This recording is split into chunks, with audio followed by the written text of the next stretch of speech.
దేవుని నామానికి వందనాలు. మీ అందరికీ హృదయపూర్వకంగా వందనాలు. మన చెప్పే సాక్ష్యము మరి నా జీవితంలో జరుగుతున్న సందర్భాలు ఏంటంటే, మరి నేను దేవునికి వెంబడించక మునుపు చాలా బలహీనతగా, చాలా వేసనగా ఉండాను. చెడు అభిప్రాయాలతో, చెడు ఆలోచనతో ఉన్న సందర్భాల్లో నాకు చాలా బలహీనత వచ్చింది. చాలా సెల్లంగులు, అంతరాలు, ఇలాంటి వాటిలో నుండి కూడా చాలా బలహీనత. ఆయన ఏ హాస్పిటల్కి వెళ్ళినా, మరి ఎక్కడికి వెళ్ళినా తగ్గట్లేని పరిస్థితిలో నిజంగా దేవుడు గొప్పవాడని తెలుసుకొని, ఆ దేవుడు శక్తిమంతుడని తెలుసుకొని ఆ దేవుని వెంబడించడం జరిగింది. అదే యేసుక్రీస్తు ప్రభు. ఆయన్ని వెంబడించి తర్వాత దేవుడు నన్ను ఎంతగానో బలపరిచి పరిశుద్ధాత్మ శక్తి నా మీద ఉంచి నన్ను సువార్తకి వెళ్ళడానికి దేవుడు కృప చూపించాడు. అయితే నేను చేస్తున్న సాక్ష్యం నిమిత్తము వెళ్తున్న సందర్భాలలో ఎన్నో ఒడిదుడుకులు, కష్టాలు వచ్చినప్పటికైనా దేవుడి అందు స్థిరంగా ఉండి, బలంగా ఉండి దేవుని సేవ చేయాలని కూడా నేను అనుకోలేదు. దేవుని సేవ చేయడానికి కూడా నాకేం సరిగా మాటలు రావు, అలాగే సరైన జ్ఞానం లేదు. అయితే నేను చెప్పడానికి కూడా అరుగుడు కాను అన్న సందర్భాల్లో ఉండిపోయాను. అయితే దేవుడు ఎంతగానో బలపరిచి నాతో మాట్లాడి ఒక సేవకుడి ద్వారా, ఆ సేవకుడు చెప్పిన మాటలు విని, ఆ సేవకుడు ఏదైతే మరి సువార్త చేయాలి, మరి గ్రామాలకి దర్శించాలి, అలాగా చేస్తున్నప్పుడు దేవుడు నిన్ను ఇంకా బలంగా ఓడుకుంటాడు.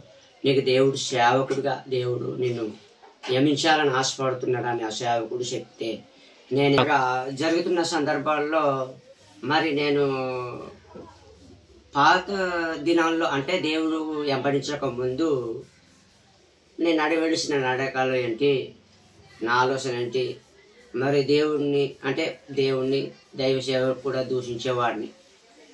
దూషించిన సందర్భంలో కొన్ని రోజులు పోయిన తర్వాత నాకు కోమలో అంటే చాలా బలితగా అయిపోయింది.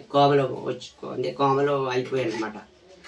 అలాంటి పరిస్థితిలో కూడా ఆ రోజు ఆ దినాన్న ఒక సేవకుడు వచ్చి ఉదయం, మధ్యాహ్నం, సాయంకాలం ప్రార్థన చేసిన తర్వాత నాకు మరి చనిపోయిన వ్యక్తి బ్రతికినట్లుగా నన్ను బ్రతికించి తర్వాత మరి ఇంటికి వచ్చిన తర్వాత కూడా మరి నేను దేవుని వెంబడించలేదు. మతంలో, మా కులాల్లో నా దేవుణ్ణి ఆరాధిస్తూ ఉండేవాళ్ళము. ఉన్న సందర్భాల్లో కూడా మళ్ళీ దేవుడు మరి నాకు చాలా బలహీనత, మా కుటుంబంలో కూడా బలహీనతలు వచ్చాయి. ఆ బలహీనతలు వచ్చినప్పటికైనాను దేవుడిని వెంబడించిన తర్వాత దేవుడు నాకు ఎంతో సహాయం చేశాడు. ఇప్పుడు మరి ఆ బలహీనతను తొలగించిన తర్వాత, నేను దేవుడికి వెంబడించిన తర్వాత ఈ స్థితిలో దేవుడు నాకు సేవకుడుగా మరి దేవుడు నిరూపించడం, మరి సేవ చేయడానికి పరిశుద్ధాత్మ ప్రేరేపణతో ఆయన నడిపించడం వెళ్తున్న సందర్భాల్లో కూడా ఉన్నాయి. అయితే నేను చాలా మరి ఏ పని చేసేవాడిని అంటే వ్యవసాయం పని చేసేవాడినండి.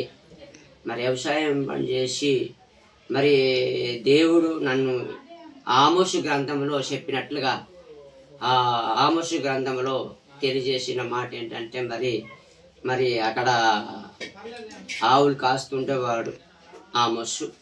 అలాంటి వ్యక్తిని దేవుడు ఏర్పరచుకొని ఎన్నుకొని మరి నిన్ను ప్రవక్తగా, నిన్ను సేవకుడుగా నేను చేస్తాను, నువ్వు రా అని దేవుడు తెలియజేసినట్టుగా ఆమోసు గ్రంథం మరి చూస్తే కనబడుతుంది ఆ వాక్యంలో. అలాగే ఆమోసు గ్రంథంలో దేవుడు ఏ విధంగా అయితే నాతో మరి మాట్లాడాడు ఆమోసుతో, అలాగే నాతో కూడా దేవుడు మాట్లాడి మరి కాస్తున్న ఆవులను విడిచిపెట్టి, మరి ఇవన్నీ పాత పద్ధతులు విడిచిపెట్టి, త్రాగుడు నుండి అలాగే చెడి బానిసల నుండి విడిచిపెట్టి దేవుడి సన్నిధికి నడవడం జరిగింది. నాకెవడు ప్రోక్షించలేదు, ఎవడు నన్ను ముందుకు నడిపించలేదు. కానీ తనంతటా తానే దేవుడు ఒక సేవకుడు ద్వారా మరి ఆయనతో వెళ్ళడము, ఆయనతో మరి నేను వెళ్ళి ఆ వాక్యాన్ని వినడం, దాని ప్రకారం సువార్త చేయడం, ఇలా చేస్తే దేవుడు మరి నన్ను ఇంతగానో బలపరిచి నడిపించాడు. నడిపిస్తున్న సందర్భాల్లో మరి నేను 2010లో దేవునికి వెంబడించానండి. 2011, 2012లో పరిశుద్ధాత్మ ప్రేరేపణతో నన్ను నడిపించి 2013, 14లో దేవుడు సంపూర్ణమైన సేవ దేవుడిచ్చాడు. మరి సేవలో నడుస్తున్నాను.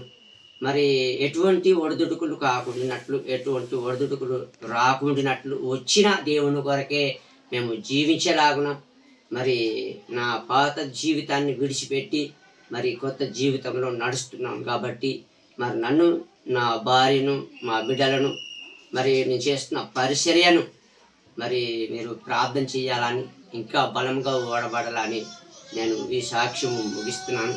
మరి చిన్న సాక్ష్యం దేవుడు దీవించి ఆశీర్వదించును గాక.